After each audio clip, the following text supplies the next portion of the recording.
नमस्ते। जरा सोचिए, किसी की गाड़ी अचानक बीच रास्ते में बंद हो जाए तो सबसे पहले क्या ख्याल आएगा? यकीनन कोई बड़ी गड़बड़ होगी, है ना? पर क्या हुआ अगर उस पूरी की पूरी प्रॉब्लम की जड़ इतनी छोटी सी चीज हो कि उस पर किसी का ध्यान ही ना जाए?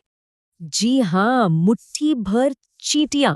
सुनने में कितना अजीब है ना? लेकिन यही सवाल हमारी आज की इस ऑटोमोटिव जासूसी कहानी का सेंटर पॉइंट है।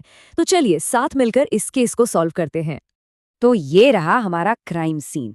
एक फॉक्सवैगन वेंटो जो भाई स्टार्ट होने का नाम ही नहीं ले रही। डैशबोर्ड की सारी लाइट्स जल रही हैं, बैटरी भी फुल चार्ज है, लेकिन जैसे ही चाबी घुमाई जाती है, इंजन आवाज तो कर रहा है, मतलब घूम रहा है।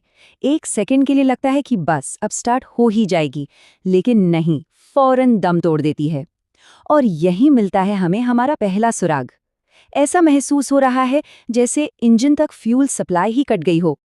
अब देखिए, आजकल की गाड़ियों में ना सबसे पहला काम होता है एक स्कैनर लगाकर गाड़ी के कंप्यूटर से, उसके दिमाग से बात करना।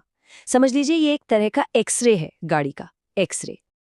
और बूम, स्कैनर हमें केस का पहला सॉलिड सबूत देता है, एक एरर कोड P0686। अच्छा, तो अब हमारी जासूसी को एक डायरेक्शन मिल गया है। तो ये P0686, इसका मतलब क्या है? आसान भाषा में कहें तो गाड़ी का जो ब्रेन है, जिसे हम ECM यानी इंजन कंट्रोल मॉड्यूल कहते हैं, उस तक पावर ठीक से नहीं पहुंच पा रही, यानी उसके पावर सप्लाई से जुड़े किसी रिले में कोई दिक्कत है। तो देखा कैसे एक डिजिटल क्लू ने हमें एक फिजिकल सस्पेक्ट तक पहुंचा दिया।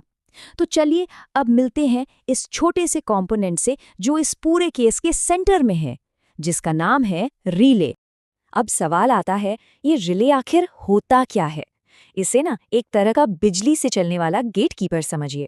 जब एक छोटा हल्का सा करंट इसके पास आता है तो ये एक बड़ा सा गेट खोल देता है, जिससे हैवी पावर वाले सर्किट अपना काम कर सके। बहुत सिंपल। और ये रिले मिलते कहाँ हैं?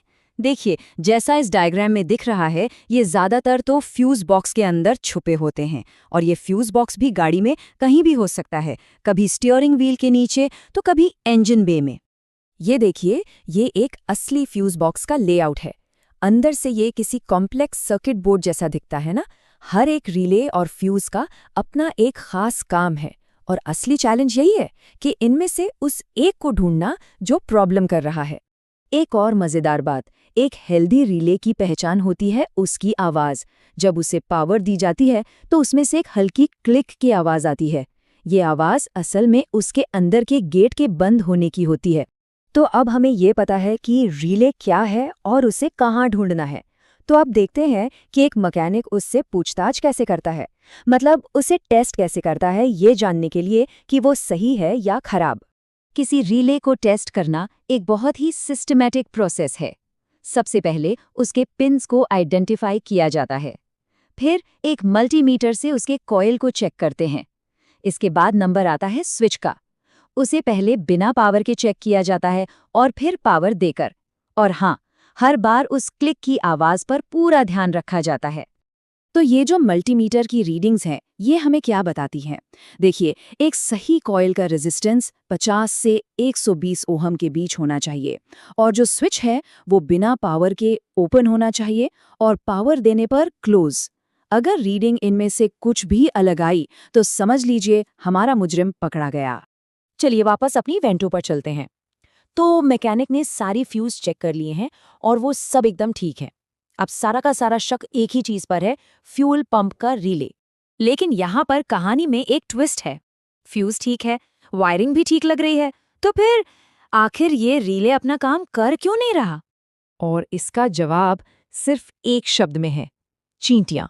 जब मैकेनिक ने उस रिले को खोलकर देखा तो अंदर का नजारा हैरान करने वाला था। मैकेनिक के ही शब्दों में अगर कहें तो यही वो चींटियां हैं जिनके वजह से हमारी गाड़ी जो है बंद हो गई थी। एक चींटी तो उधर भी शहीद होके मली पड़ी है। हुआ ये था कि चींटियों ने रिले के अंदर ही अपना घर बना लिया था, और वो ठीक उन दो कॉन्टैक्ट पॉइंट्स के बीच में आ गईं जिन्हें आपस में जुड़ना था। मतलब उन्होंने उस छोटे से गेट को बंद होने का रास्ता ही ब्लॉक कर दिया।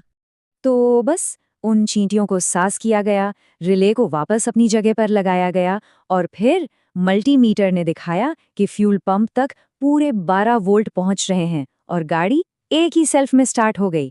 Case closed. तो इस पूरी कहानी से हमें सीखने को क्या मिलता है? यही कि अगर प्रॉब्लम को सॉल्व करने का तरीका सही और लॉजिकल हो तो किसी भी रहस्य की जड़ तक पहुंचा जा सकता है, फिर चाहे मुजरिम कितना ही छोटा क्यों ना हो। और ये बात हमें सोचने पर मजबूर करती है कि हमारी रोजमर्रा की टेक्नोलॉजी में ऐसे और कितने छोटे छोटे अनदेखे पार्ट्स हैं जो चुपचाप पूरा सिस्टम चला रहे हैं और जिन पर हमारा ध्यान कभी नहीं जाता। क्या पता हमारे आसपास ऐसे और भी कई रहस्य छुपे हों जो बस सुलझने का इंतजार कर रहे हैं।